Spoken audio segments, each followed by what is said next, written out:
Chers compatriotes, nous sommes arrivés à la fin de l'année 2020 qui est un moment particulier à plus d'un titre. Pour les croyants dont la majorité de notre peuple et moi-même faisons partie, c'est l'occasion de rendre grâce et de témoigner de la reconnaissance à l'Éternel Dieu Tout-Puissant pour avoir protégé le pays et le peuple contre divers dangers qui ont menacé la cohésion sociale. C'est aussi le moment de prier et de méditer sur notre avenir à partir de l'expérience passée. C'est surtout l'occasion de faire le bilan sur l'année passée et la possibilité de formuler des vœux pour demain et de prendre de bonnes résolutions pour atteindre la félicité collective et individuelle. Mes chers compatriotes, nul n'ignore que l'année 2020 qui s'achève fut une année particulièrement éprouvante pour le monde en général et pour notre pays en particulier, à divers points de vue. D'abord, au cours de cette année, en plus de la maladie à virus Ebola qui a continué à faire des ravages dans certaines provinces du pays, en particulier à l'Équateur, nous avons dû faire face, dès le début du mois de mars, à l'apparition de l'épidémie de Covid-19 qui a fini par se propager à travers le pays, en particulier dans la capitale, où l'on a dénombré de nombreux cas de décès, notamment dans le personnel soignant et personnes vulnérables. Pour ce faire, je ne cesserai de témoigner la compassion de la République à ces nombreuses familles qui ont ressenti la douleur de perdre, parfois en un temps record, plusieurs proches. De même, je continuerai à marquer mon soutien indéfectible à l'ensemble des acteurs, internes et internationaux, qui sont intervenus et continuent d'intervenir, ont fourni et continuent de fournir diversement des efforts louables, tantôt pour soigner et soutenir les malades, tantôt pour imposer les mesures barrières et celles autres susceptibles de faire face aux effets néfastes de la Covid-19. J'ai l'espoir que dans les jours à venir, grâce notamment aux recherches et découvertes en cours, l'on parviendra à trouver un traitement efficace pour soigner cette épidémie. Du reste, le taux de guérison enregistré depuis quelque temps nous permet de rester optimistes. Mes chers compatriotes, l'année 2020 a été également très mouvementée au plan politique pour des raisons dorénavant mieux connues de chacun de nous. Les zones de turbulence traversées tout au long de l'année 2020 par la coalition FCC-Cash qui a fini par éclater, loin de créer une fracture insurmontable entre acteurs politiques des deux camps, ont plutôt fait naître une nouvelle dynamique autour de l'union sacrée de la nation qui regroupe désormais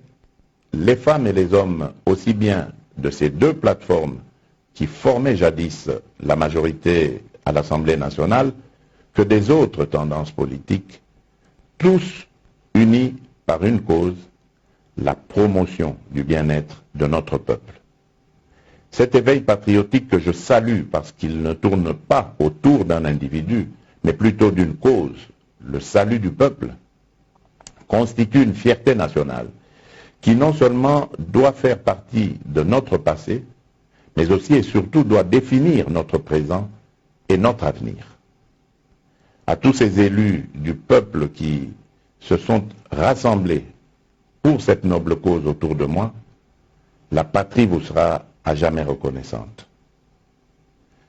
Mes chers compatriotes,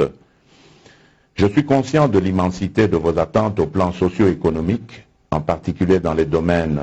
tels que la sécurité, l'emploi, l'accès aux soins de santé de base, à l'eau potable, à l'électricité, à l'éducation, etc. Ces attentes qui sont légitimes ont été mises à rude épreuve, sinon compliquées par les contraintes imposées par les mesures prises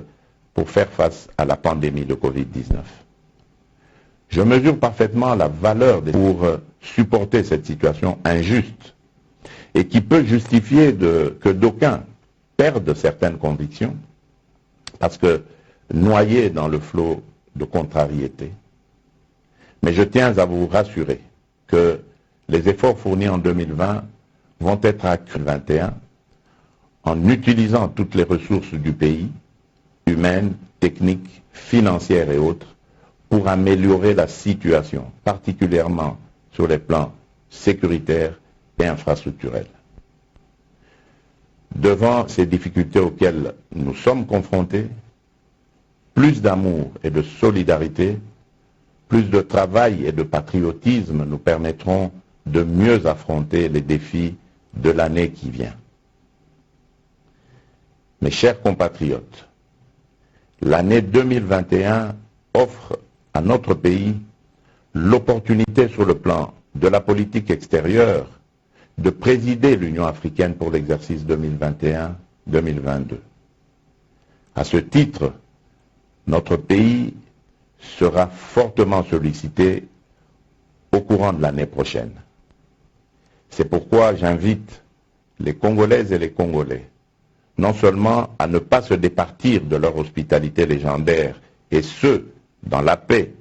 l'unité et la cohésion nationale, mais également à capitaliser sur les opportunités de développement économique et social qu'offre cette situation. Ainsi, j'en appelle à l'implication de tout un chacun et à la vigilance tous azimuts, car l'heure n'est plus à la distraction comme avant, mais plutôt au travail, aux fins de continuer l'œuvre de construction d'un Congo nouveau, où couleront le lait et le miel, non seulement pour nous, mais aussi et surtout pour notre postérité. C'est sur cette note d'espoir et de courage que je termine en souhaitant une bonne et heureuse année 2021 à toutes et à tous, en vous plaçant sous la protection du Très-Haut, qui n'a jamais abandonné notre pays, même dans les moments les plus critiques de son histoire. Vive la République démocratique du Congo, que Dieu bénisse notre pays. Je vous remercie.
Voilà, vous venez là de suivre le message